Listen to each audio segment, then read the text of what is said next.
Le paludisme est une maladie due à des parasites transmis à l'homme par des piqûres de moustiques femelles de l'espèce Anopheles infectée. Chez l'enfant, il se manifeste généralement par des symptômes semblables à ceux de la fièvre, des vomissements et céphalées. Ces signes-là qu'on vient de citer sont des signes qu'on appelle signes simples, Mais il y a des signes qui font dire que son paludisme est grave. Dans ce cas, il peut s'agir donc d'une pâleur extrême donc de sa peau, des muqueuses, c'est-à-dire au niveau des yeux, de la paupière.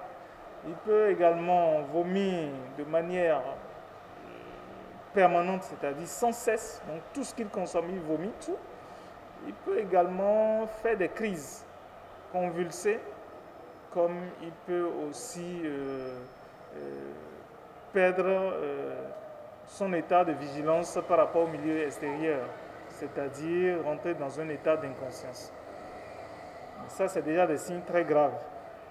Donc, déjà, si nous nous arrêtons aux signes simples, c'est-à-dire fièvre, vomissement, maux de tête, urine foncée et autres, c'est déjà important.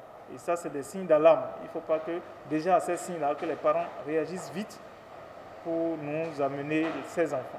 Voilà. Des soins primaires tels que l'administration du paracétamol à l'enfant peut être donnée dès qu'il chauffe avant qu'il ne soit conduit à l'hôpital. À la maison, il est permis que lorsque l'enfant chauffe, que la maman puisse mettre une serviette dans l'eau et lui passer sur le corps. Je ne dis pas le couvrir avec la serviette, mais il mouille la serviette et lui passe sur le corps pour faire baisser la température. La maman peut également déjà lui donner du paracétamol.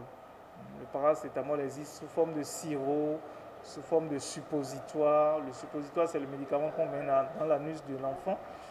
Et donc, habituellement, sous les formes sirop, la cuillère mesure est dosée. Donc, selon l'âge ou bien le poids de l'enfant, on peut donner soit la moitié de la cuillère ou bien une cuillère selon le poids ou bien l'âge de l'enfant.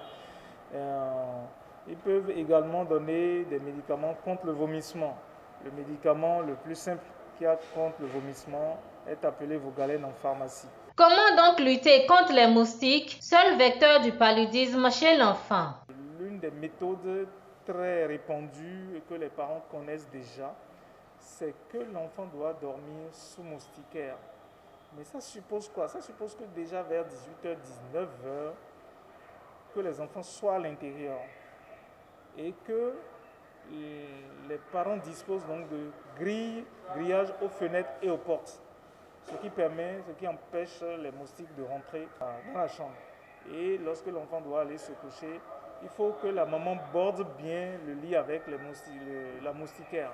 Parce qu'il ne faut pas seulement jeter la moustiquaire, parce que avant même de placer la moustiquaire, il faut chasser les moustiques et maintenant bien border le lit. Les herbes ont commencé par pousser maintenant parce qu'il pleut. Il faut que les parents saclent le pourtour des maisons, les alentours des maisons, que ce soit propre. Éviter que l'eau stagne dans un récipient, parce que c'est dans ces récipients-là que les moustiques vont se multiplier, leurs larves vont se multiplier et donc il y en aura beaucoup. Donc il faut éviter que les eaux stagnent. Et lorsqu'il y a la possibilité, c'est également bon de faire les pulvérisations à l'intérieur des domiciles. Le paludisme est une maladie mortelle. Il faut donc respecter les prescriptions des médecins pour l'éviter.